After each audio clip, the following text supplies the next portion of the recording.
பரிசுத்தவான்கள் இல்லை. ஆமென். கிறிஸ்துக்கு உள்ள இருந்தா நீங்க பரிசுத்தவான்கள், கிறிஸ்துக்கு வெளியில இருந்தா நீங்களே உங்களுக்கு பேர் போட்டுக்க வேண்டியதுதான். வேற ஆண்டவர் பரிசுத்தவான்கிற பேரு போட்ட மாட்டார்.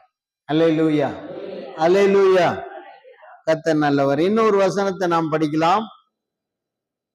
எபேசியர் 4ஆம் அதிகாரம் அதனுடைய 12ஆம் வசனம். எபேசியர் 4. பரிசுத்தவான்கள் சீர் பொருந்தும் பொருட்டு சுவிசேஷ ஊழியத்தின் வேலைக்காகவும் கிறிஸ்துவின் சரீரமாகிய சபையானது பக்தி விருத்தி அடைவதற்காகவும் அப்போஸ்தலராகவும் சிலரை தீர்க்கதரிசிகளாகவும் சிலரை சுவிசேஷகர்களாகவும் சிலரை மேய்ப்பராகவும் போதகராகவும் ஏற்படுத்தினார். அல்லேலூயா. பாருங்க, இந்த பரிசுத்தவான்களை உருவாக்குறதுல மிக முக்கியமான ஒரு விஷயம் என்னன்னா, யார் தேவனுக்குள்ளே சீர் பொருந்த தன்னை அர்ப்பணிக்கிறார்களோ அவர்கள் எல்லாரும் பரிசுத்தவான்கள். அல்லேலூயா. சீர் பொருந்துகிறவர்கள் தான் பரிசுத்தவான்கள்.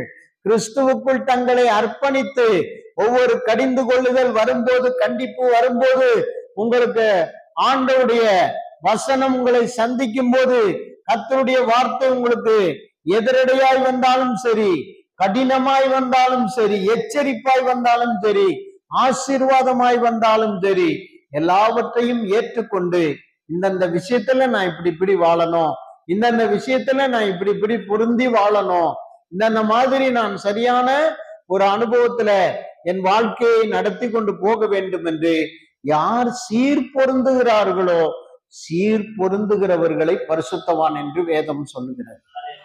அல்லேலூயா, அல்லேலூயா. இன்னைக்கு ஒருத்தரோட ஒருத்தருக்கு பிரச்சனை இருக்கு. சபையிலையும் பிரச்சனையை பண்ணிட்டு வெளியிலையும் போய் பிரச்சனையா அடிச்சுக்கிட்டு பிடிச்சிக்கிட்டு போறாங்க. பாஸ்டர் சொல்லி கொடுக்கிறார், நீங்க 2 பேரும் ஒருமனப்பட்டு ஒத்துமையா என்ன பண்ணணும்? ஒன்று சேரணும். நீங்க சீர் பொருந்தணும். நீயும் சீர்படணும், நீயும் சீர்படணும். 2 பேரும் சீர்பட்டது நிமித்தம் 2 பேரும் கை குலுக்கி, பரவாயில்ல பிரதர், நீங்க செஞ்சது தப்பா இருந்தாலும் சரியா இருந்தாலும் நான் அதை பொருட்படுத்தல, நீங்க என்னுடைய சகோதரன். அதே போல இவரு, இல்லை பிரதர், நான் தப்பு தான் பண்ணேன், மன்னிச்சுக்கங்க, நான் உங்களோட ஐக்கியமா இருக்க விரும்புறேன், கிறிஸ்து வரப்போகிறார், மாரநாதா. அல்லேலூயா, அல்லேலூயா. அப்போ இப்படி ஒரு தவறு, ஒரு காரியம், ஒரு நல்லது, ஒரு ஏற்ற தாழ்வுகளை சீர் பொருந்தி தேவனுடைய சமூகத்துல ஒரு கள்ளங்கபடம் இல்லாம எல்லாவற்றிலும் ஒன்றிணைந்து நம்மை அர்ப்பணித்து நம்மை தாழ்த்த பழகிட்டோம்னா நம்ம யாரு? சீர் பொருந்துகிறவர்கள். சீர் பொருந்துகிறவர்களை வேதம் என்ன சொல்லுகிறது? பரிசுத்தவான்கள் சொல்லுங்க. இப்ப பரிசுத்தவான்கள் சீர் பொருந்தும் பொருட்டுன்னு இங்க எழுதியிருக்கு. அப்ப சீர் பொருந்தவில்லை என்றால் நீ யார் இல்ல? பரிசுத்தவான் இல்லை. அல்லேலூயா, அல்லேலூயா. பாவத்திலிருந்து தேவனுடைய பிள்ளைகளோடு சீர் பொருந்தி பாவத்தை விட்டு விட்டு இங்க வரணும். உனக்கு ஏற்கனவே பலவிதமான கோவாக்கிரம், கோப வக்கரம், கோபத்தினுடைய உக்கரம் எல்லாம் இருக்கலாம். தோத்திரம். ஒரு விசுவாசி எப்போதுமே இவர் எப்போ வர்றது? கரெக்டா அந்த 7 மணி தாண்டி ஜெபம்லாம் முடிஞ்சு, பாட்டெல்லாம் முடிஞ்சு, பாஸ்ட் பிரசங்கம் பண்ணி இருக்கும்போது, பைபிள் ஸ்டடி நடத்தி இருக்கும்போது வர்றது. இது மிகப்பெரிய தப்புன்னு சொல்லி கொடுக்குறோம். இப்போன்னு சொல்லிட்டாக்கா நாங்க திரும்பி வந்துருமா உள்ள? அப்படியாக்கும் இப்படியாக்கும், இவ்வளவு தூரம் வந்துட்டோம் நாங்க, இப்படி சொல்றாங்க, அப்படி சொல்றாங்க, இப்படி பண்றாங்க, அப்படி ஓட்டல சத்தம் போட்டுக்கிட்டே போறது. இது பரிசுத்தமான கடையெல்லாம் இல்லை. சீர் பொருந்தணும். என்ன சீர் பொருந்தணும்? பாச நான் செஞ்சது தப்பு தான், இனிமே செய்யாம பாத்துக்கிறேன், அதான் சீர் பொருந்துறது. போயா ஒண்ணு தெரியாதா அப்படின்ட்டு ரோட்ல சத்தம் போட்டுக்கினே போறது. சிலர்கிட்ட இந்த மாதிரி கேட்ட புத்தி இருக்கு. அல்லேலூயா. இவங்கெல்லாம் பரிசுத்தவான்களா வர்ற லிஸ்ட்ல வர முடியாது. என்ன பண்ணோம்? ஒரு திட்டத்தை சொல்லி கொடுக்குறோம்.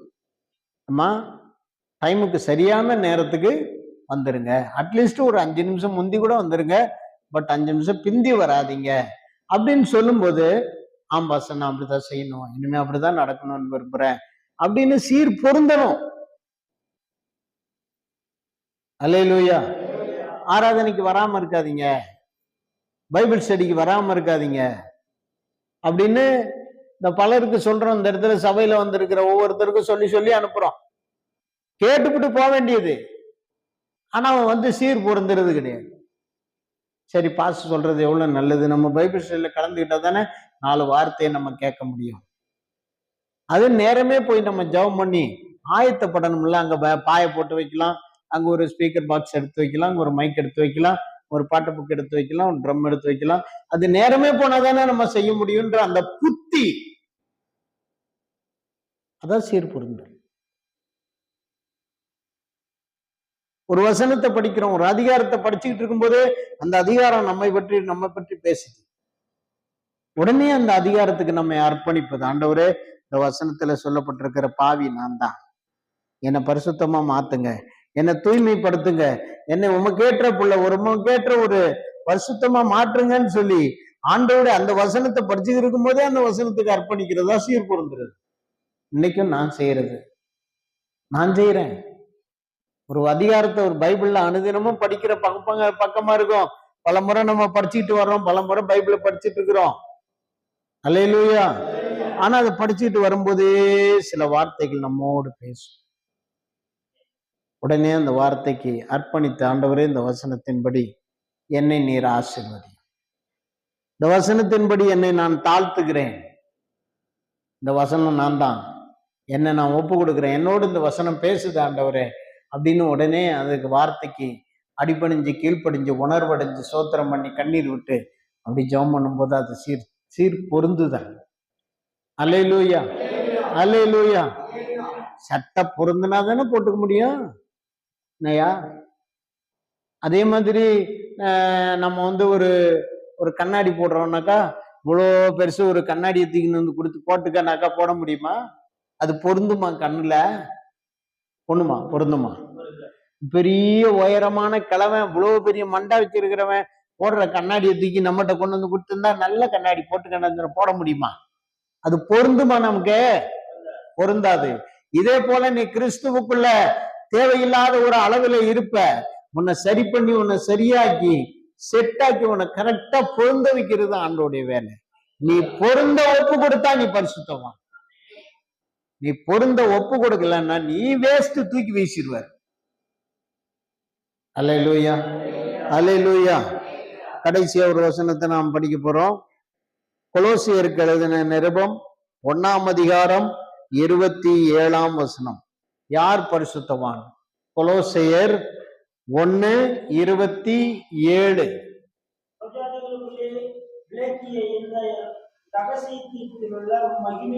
என்ன ஒழுங்கு அழகா படிங்க. புறஜாதிகளுக்குள்ளே விளங்கி இருந்த ரகசியத்தில் உள்ள மகிமையின் ஐஸ்வர்யம் இன்னதென்று தேவன் தம்முடைய பரிசுத்தவான்களுக்கு தெரியப்படுத்த சித்தமானார். யாரு பரிசுத்தவான்னு சொன்னா, மகிமையின் ஐஸ்வர்யத்தை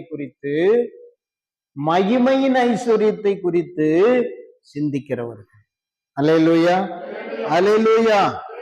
மகிமையின் ஐஸ்வர்யத்தை குறித்து அறிந்தவர்கள், அதை குறித்து சிந்திக்கிறவர்கள், அதை மற்றவர்களுக்கு சொல்லுகிறவர்கள் தான் பரிசுத்தவான்கள். அல்லேலூயா. மகிமையின் ஐஸ்வர்யம். நாம இந்த உலகத்தினுடைய ஐஸ்வர்யம் என்னெல்லாம் சொல்லுங்க பார்ப்போம். உலகத்தின் ஐஸ்வர்யம் என்னெல்லாம்?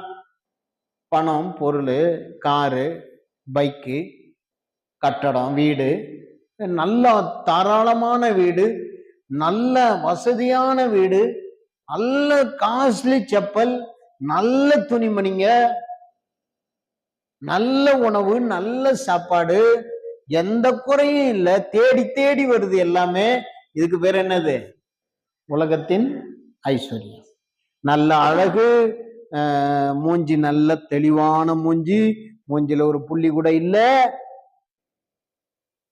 அல்லேலூயா. நல்ல மேக்கப்பு, ஜக்கப்பு, நல்ல செட்டப்பு எல்லாம் இருக்கு. அதுக்கு வேற என்ன ஐஸ்வர்யம்? உலகத்தின் ஐஸ்வர்யம், இம்மைக்குரிய ஐஸ்வர்யம். ஆனால் மகிமையின் ஐஸ்வர்யத்தை குறித்து விளங்கின அந்த காரியங்களை நீ சிந்திக்கிறவர்களாக, அதை நீ பெற்றுக்கொண்டவர்களாக, அதிலே கவனம் செலுத்துகிறவர்களாக இருந்தால் நீங்க யாரு? நீங்க யாரு? பரிசுத்தவான்கள். நல்ல வயதிருந்த அறிக்கை பண்ணுங்க, சொல்லுங்க, பரிசுத்தவான்கள். அல்லேலூயா. ஏசப்பாவுக்கு யாரை பிடிக்கும்? பரிசுத்தவான்களை. ஏசப்பாவுடைய கூட்டத்தாருக்கு பேர் என்னது? பரிசுத்தவான்கள். அல்லேலூயா. திரும்ப அந்த வசனத்தை படிங்க, கொலோசியர் 1:27 வாசிங்க. அதுதான் புறஜாதிகளுக்குள்ளே விளங்கிய இந்த ரகசியத்தில் உள்ள மகிமையின் ஐஸ்வர்யம் என்னதென்று தேவன் தம்முடைய பரிசுத்தவான்களுக்கு தெரியப்படுத்த சித்தமானார். போதும். அல்லேலூயா, அல்லேலூயா. நாமெல்லாம் புறஜாதிகளா இருந்தோம், எங்கெங்க எல்லாமோ கிடந்தோம், எது எல்லாமோ வழிபட்டோம். நாம உலகத்தார் நம்முடைய முற்பிதாக்கள் முன்னோர்கள் சொல்லி கொடுத்த பாரம்பரியத்தை, பரம்பரைகளை எல்லாவற்றையும் நாம கடைபிடித்து வந்தோம். அல்லேலூயா. பாரதம் கேட்க போ சொன்னாங்க. அந்த பாரதத்தை குறித்து உலக பிரகாரமான முற்பிதாக்கள், நம்முடைய முன்னோர்கள் நமக்கு நிறைய காரியங்களை சொல்லி கொடுத்தாங்க. மகாபாரதம், ராமாயணம் இதெல்லாம் கேட்க போனோம், தெருக்குத்து பார்க்க போனோம், கோயிலா போனோம், கோயில்ல நிகழ்ச்சி நடந்தா ஓடணும், உடையாண்டோம். அங்கதான் கண்டதே காட்சி, கொண்டதே கோலம் என்று நாம் எல்லாம் வாழ்ந்து கொண்டு இருந்தோம். அல்லேலூயா, அல்லேலூயா. கர்த்தருக்கு ஸ்தோத்திரம். ஆமென். அப்படி வாழ்ந்த நம்மை ஆண்டவர் மகிமையின் ஐஸ்வர்யம்னு ஒண்ணு இருக்குப்பா, அந்த ஐஸ்வர்யத்துக்குள்ள வந்து பாரு. இந்த உலகத்துல நீ இதுவரைக்கும் கண்டது கண்டிராதது எல்லாவற்றையும் விட மேலான நன்மைகள், அழியாத நன்மைகள், நித்திய நன்மைகள் உனக்கு இருக்குது, வா அப்படின்னு ஆண்டவர் கூட்டிட்டு வராரு. இங்கே விளங்குகிற அந்த மகிமையின் ஐஸ்வர்யத்தின் காரியங்களை நீ பார்த்து உன்னை ஆண்டவருக்கு ஒப்பு கொடுத்து, உன்னை முற்றிலுமாய் அர்ப்பணித்து, பரவாயில்லையே இந்த உலக பிரகாரமான நன்மைகள் தான் பெருசுன்னு நினைச்சுக்கிட்டு இருந்தேன், ஆனா இப்போ நமக்கு எது பெருசா இருக்கு? அதை விட பெருசு ஆண்டவருடைய வழிகள் என்று நீ சிந்திக்க ஆரம்பிப்பாய். அல்லேலூயா. அப்படி சிந்திக்க தோன்றுகிற நம் மகிமையின் ஐஸ்வர்யம் தான் என்னது? என்னது? பரிசுத்தவானாக்குகிறது. அல்லேலூயா, அல்லேலூயா. மகிமையின் ஐஸ்வர்யத்தை சிந்திக்கிறவர்கள், அதுக்குள்ளே வந்தவர்கள், அவங்கதான் பரிசுத்தவான்கள். அல்லேலூயா. இது முதல் பகுதியா நான் இந்த காரியங்களை சொல்லியிருக்கேன். இப்ப நாம எல்லாரும் ஜெபிக்க போறோம். நம்ம யாரா மாறணும்? பரிசுத்தவான்களாக. எல்லாம் என்ன பாருதா? கட்சியில உட்காந்துருக்கெல்லாம் வந்து பாரு, என்ன பாரு, எல்லாம் எல்லாம் எலும்பின் இல்லை, என்னன்னு முகத்தை பாரு, இந்த முகம் எல்லாம் தெளிவு, இந்த பக்கம் தள்ளி உட்காரு. குத்திக்கிச்சா எல்லாரும்? மூக்குல குத்திருச்சா? முயலுக்கு கோவம் வந்துருமா? எப்போ கோவம் வருமா? கீழே புல்லு மெஞ்சிக்கிட்டே இருக்குமா. சில புல்லு நல்ல மழை தண்ணியில் நல்லா செழிச்சு அப்படி டிப்பா நிற்கும், ஸ்டிப்பா இருக்கும். அப்படியே மேஞ்சிக்கிட்டே இருக்கும்போது புல்லு, ஒரு புல்லு மூக்குக்குள்ள குத்திருமா. குத்த உடனே டபக்குன்னு புல்லு மேல கோவப்பட்டு மொட்டு மேல ஏறி நின்று அதை மறைச்சுக்கிட்டே நிக்குமா கொஞ்ச நேரம். அது மாதிரி நான் சொன்னது குத்தி இருக்கும். குத்துனால் குத்தட்டும், குத்தி ரத்தம் வரணும் நான் சொல்றேன். அல்லேலூயா. யார் பரிசுத்தவான்கள்? மகிமையின் ஐஸ்வர்யத்தை நாடுகிறவர்கள். 7 காரியம் சொல்லியிருக்கேன். உன்னை குத்துனா சந்தோஷப்படு, ஏசப்பா என்னோட பேசியிருக்காருன்னு இன்னைக்கு ஒப்பு கொடுக்க முயற்சி பண்ணு.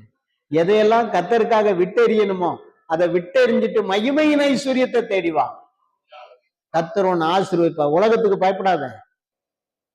அற்பமான உலகத்தின் ஐஸ்வர்யத்தை பார்த்து பயப்படாத. அல்லேலூயா. பிசாசு அன்னைக்கே இயேசுகிட்ட வந்து சொன்னான், உலகமும் உலகத்தில் உள்ள அனைத்து மகிமையும் எனக்கு கொடுக்கப்பட்டிருக்கு, ஒப்பு கொடுக்கப்பட்டிருக்குன்னு ஒரு இடத்துல சொன்னான். யாரு ஒப்பு கொடுத்தது? இவரே இப்போ ஒப்பு வாங்கின்னு வந்துட்டாரா? அல்லேலூயா. யாரு ஒப்பு கொடுத்தது? தொலைஞ்சு போடான்னு கீழே தள்ளினார்ல, அவரு கடகிட்ட அங்க கொஞ்ச நாள் கடந்து தத்தளிக்கிட்டோன்னு ஆண்டவர் விட்டு வச்சிருக்காரு. இவன் எழும்பி வந்து நேர இயேசு குமாரன் கேட்கிறான், இந்த உலகத்தில் உள்ள அனைத்து மகிமையும் சர்வ உலகமும் எனக்கு ஒப்பு கொடுக்கப்பட்டிருக்கிறது. நீ என் முன் விழுந்து என்னை பணிந்து கொண்டால் இவன் அனைத்தையும் உனக்கு என்ன செய்வேன்? தருவேன். அல்லேலூயா, அல்லேலூயா. எல்லாத்தையும் படைக்கும் போது, எல்லாத்தையும் உருவாக்கும் போது அவருக்கு பக்கத்துல இருந்து வருவாரு. யார் பக்கத்துல? பிதாவாக்கி தேவனுடைய பக்கத்துல, அவருடைய மடியில செல்ல பிள்ளையா இருந்தவர்கிட்ட யாருக்கும் பேசிக்கிட்டு இருக்கான். யாரு? கருப்பு கட்ட கருப்பரு. அல்லேலூயா. ஆண்டவர் என்ன சொன்னாரு? அப்பாலே போ சாத்தானே, தேவன் ஒருவரை பணிந்து கொண்டா அவர் ஒருவருக்கு ஆராதனை செய்வாயாக. உலகம் ஒண்ணு அந்த மாதிரி பயமுறுத்துதா? வா உனக்கு எல்லாம் தரேன், இன்னைக்கு வா வெளியில போனோன்னே சொல்றான். 1 லட்சம் ரூபாய் லாட்டரி சீட்டு வாங்கி இந்த பக்கத்துல கள்ளத்தனமா கள்ள லாட்டரி சீட்டு விற்கிறான். சிரிக்கிறத பார்த்தா நீங்க வாங்கியிருப்பீங்க போல. அல்லேலூயா. இந்த லாட்டரி சீட்டு வாங்கிட்டான். புதுக்கோட்டையில இருக்கிறவங்க போய் ஒரு லாட்டரி சீட்டு வாங்கி அவனுக்கு 28 கோடி அடிச்சுச்சான். அல்லேலூயா. 28 கோடி என்ன பண்ணுவான்னு தெரியல. கர்த்தருக்கு ஸ்தோத்திரம். ஓ, நம்மளும் ஒரு லாட்டரி சீட்டு வாங்கி பார்ப்போமா? இது என்னது? உலகத்தின் ஐஸ்வர்யம். ஒருத்தர் என்ன பண்ணாரு, தன்னுடைய பிள்ளைக்கு ஒண்ணுமே செய்யலையன்ட்டு அடிக்கடி போய் லாட்டரி சீட்டு வாங்குவார். ஏன்னா நானும் அந்த பாவத்தை செஞ்சவன் தான். லாட்டரி சீட்டு வித்தவன், வாங்கினவன் இல்லை. லாட்டரி சீட்டு காலையிலேயே ஒரு கட்டை எடுத்துக்கிட்டு, அல்லேலூயா, நேர சின்ன சைக்கிள் எடுத்து சைக்கிளை ஜம்முன்னு அழுத்தினா 12 கிலோமீட்டர்ல மொத்த லாட்டரி சீட்டையும் வித்துட்டு வந்துடுவேன். லாட்டரி சீட்டு வாங்கினவன்லாம் எதிர்பார்த்துக்கு இருப்பான். ஏய் எப்பா, இவங்ககிட்ட லாட்டரி சீட்டு வாங்கினா ஒரு நாளைக்கு 100 ரூபாயில அடிக்குதுடா அப்படின்ட்டு லாட்டரி சீட்டு எல்லாருமே வாங்குவான். இது மாதிரி ஒரு தாத்தா லாட்டரி சீட்டை வாங்கி வாங்கி வாங்கி வாங்கி வாங்கி டேட்டு பார்த்து பார்த்து கடைசியில உழுவலன்னு சொல்லிக்கிட்டே இருந்திருக்காரு சாக்குல. ஒரு நாள் வந்துருச்சு, அவர் சாவுற நேரம். அல்லேலூயா. அழுதார். எப்படியாவது ஒரு லாட்டரி சீட்டு அடிச்சிடும், என் பிள்ளைகளுக்கெல்லாம் சொத்து எழுதி வச்சுட்டு போலான்னு பார்த்தேன். கடைசியில் லாட்டரி சீட்டு சாக்கு ஃபுல்லா இருக்கு. சாகும்போது லாட்டரி சீட்டெல்லாம் சாக்கு ஃபுல்லா எடுத்துன்னு வந்து ரோட்ல கொட்டினாங்க. இன்னைக்கு உலகத்தின் ஐஸ்வர்யத்தை நான் நாடி தேடி ஓடுறவன் அதெல்லாம் கிடைக்கிற மாதிரி விளங்கிட்டு உன்னை ஏமாத்தி விட்டுறோம். அல்லேலூயா. நான் சொல்றேன், ஒரு நாள் ஒரு கட்டு லாட்டரி சீட்டு வாங்கினேன், சைக்கிள் எடுத்தேன், சுத்தி சுத்தி பார்த்தேன், ஒரு லாட்டரி சீட்டு கூட விற்கல. கடைசியில கொண்டு வந்து கட்டை கொண்டு வந்து போட்டு இன்னைக்கு வாங்கின காசு பூரா தொலைஞ்சிச்சு. நாளைக்கு லாட்டரி சீட்டு வாங்குறதுக்கு காசு இல்லை. முதலாளிகிட்ட போய் பதிலும் சொல்ல முடியாது. ரைட், கவுண்டர் பில்லையா இல்லை ஏதாவது அடிக்குமான்னு பார்த்தேன். அந்த லாட்டரி சீட்டுக்கு லாஸ்ட்ல ஒரு சின்ன பிட் இருக்கும், அது பேர் கவுண்டர் பில்லு. அதுல ஏதாவது அடிக்கும், அதையாயிலும் வச்சு சமாளிச்சுக்கலான்னு பார்த்தாக்கா சோத்துக்கு கூட வழி இல்லை. அப்படி ஏமாந்தவன் தான். ஆனா கர்த்தருக்குள்ள வந்ததுக்கு பிறகு என்ன, கர்த்தர் மகிமையின் ஐஸ்வர்யத்தினால் நிரப்புறார். அல்லேலூயா. நான் ஒண்ணும் இல்லாதவன் தான், ஆனா என்னை எல்லாம் இருக்கிற மாதிரி எல்லாரும் மதிக்கிற மாதிரி ஆண்டவர் வச்சிருக்கார். அல்லேலூயா.